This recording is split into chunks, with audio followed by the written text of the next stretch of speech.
All right, so we're able to add posts now through our API. Now we want to be able to get them. So I'm going to copy this and I'm going to go underneath this route. And we're going to make a GET request now to API posts. And this is going to get all posts. And this is actually going to be,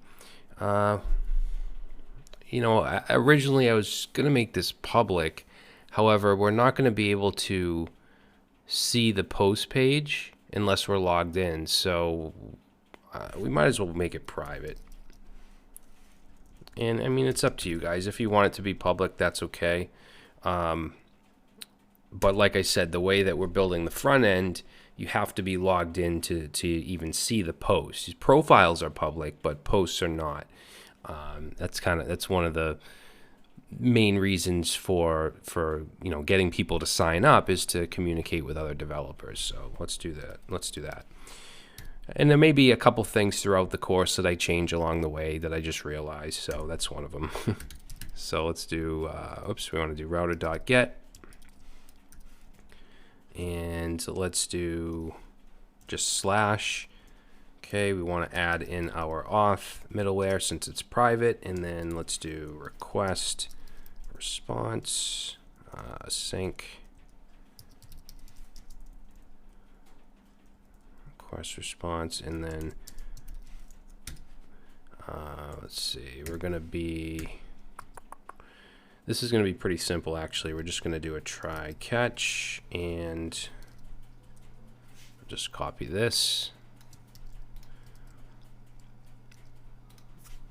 So in this try catch, or in this try I should say, we're going to get a variable of posts, and we can get that by doing await, then using our post model and using find. And I'm going to sort as well, so we're going to do dot sort, and I want these to be from the most recent, so we want to add in here sort by date, but we want to do a -1, which will do the most recent first. If you want oldest first, you can do, well, I think that's the default, but you could do date 1 for that. And then let's just do res.json and return our post. So really simple. So we'll try it out. Let's make a GET request.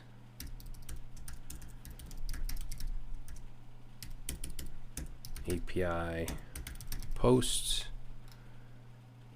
Oh, we made it private, so we need a token. So I'll just go ahead and add in my preset and send again.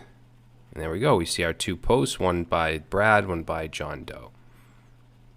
Okay, so pretty easy. Now what I want to do is I want to be able to get a single post by the ID. But first I'm just going to save this. So this get all posts. All right, so let's go back and I'll just copy this. So we'll go ahead and do a GET request, and it's going to be posts / and then the ID of the post. And then for the description, let's say get post by ID. And we're just going to do /:ID. And then in the try catch, let's see, we're going to do const post singular, and then we're going to use the method find by ID, and then we're going to pass in here request.params.id, which will allow us to get it from the URL.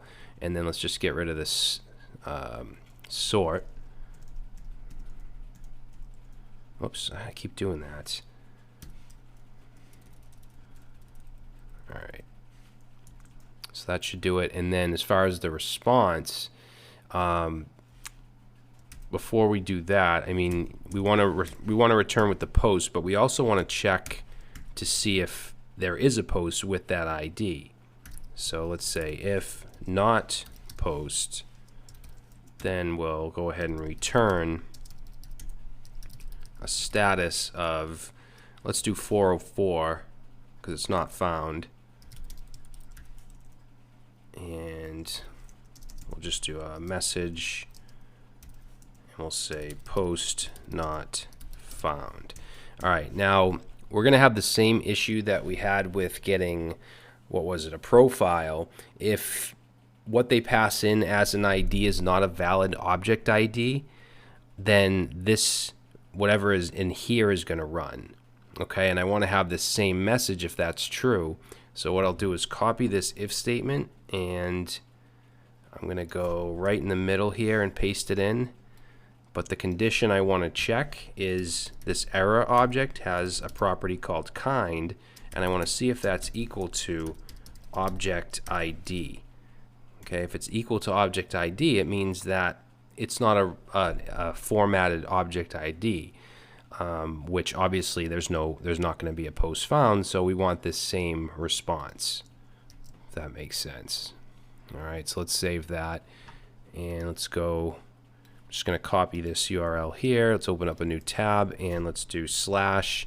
Now we need an ID, so I'm going to just grab this one by John Doe, put that in there, and also add into the headers, I'm going to add our token and then send.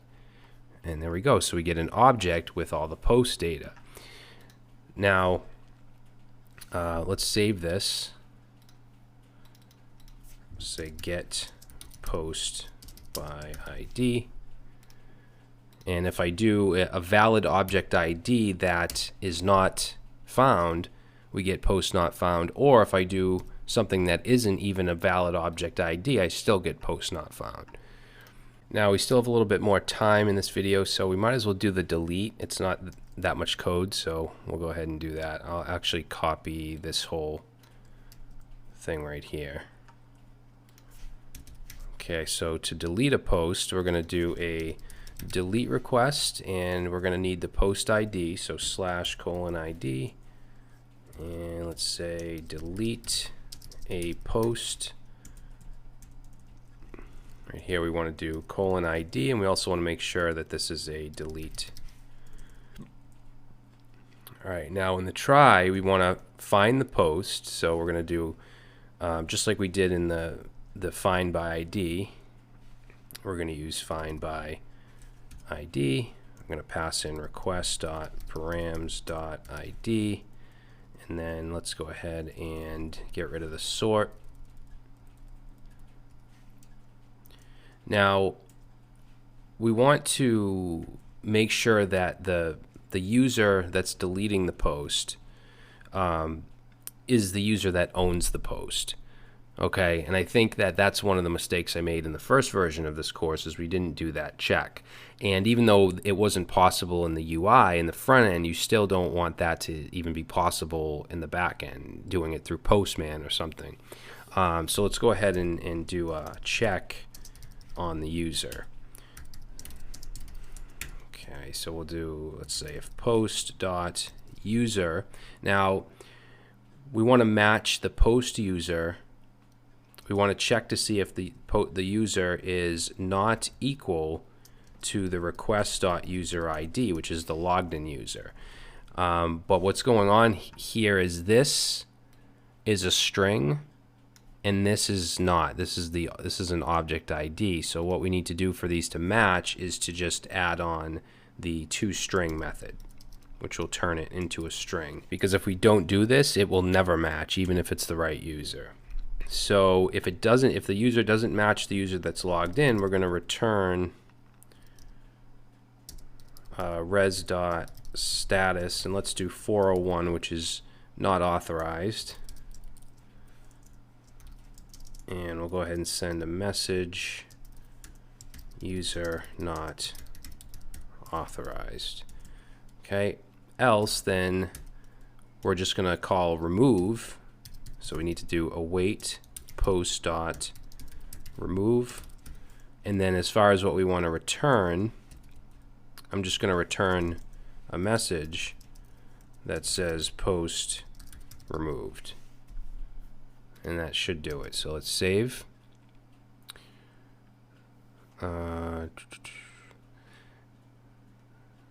Actually, you know what? We should probably do the same thing we did here, because if if this isn't a valid object ID, then we should probably say user not found, or I'm sorry, post not found. So down here, let's add that in. We should also handle if the user doesn't exist. So let's do if not, I'm sorry, I keep saying user, I mean post. If the post doesn't exist, we'll do post not found. Okay, so let's save that.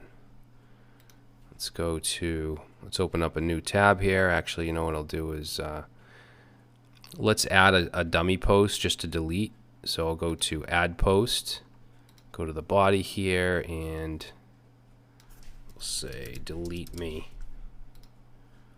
And you can see that that gets added.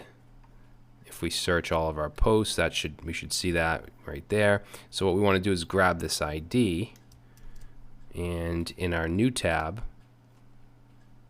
close that up. In our new tab, we're going to make a delete request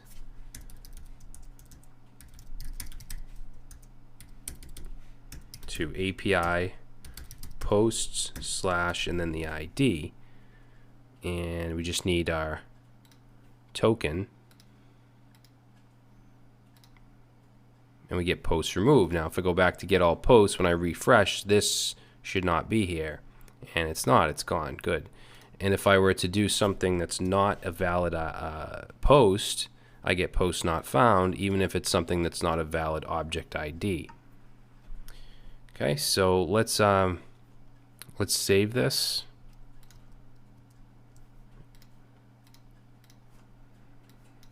So delete post. All right, cool. So in the next video, I want to start to work on adding and removing likes. So we'll be making a put request to do that because we're updating a post. So we'll get into that in the next video.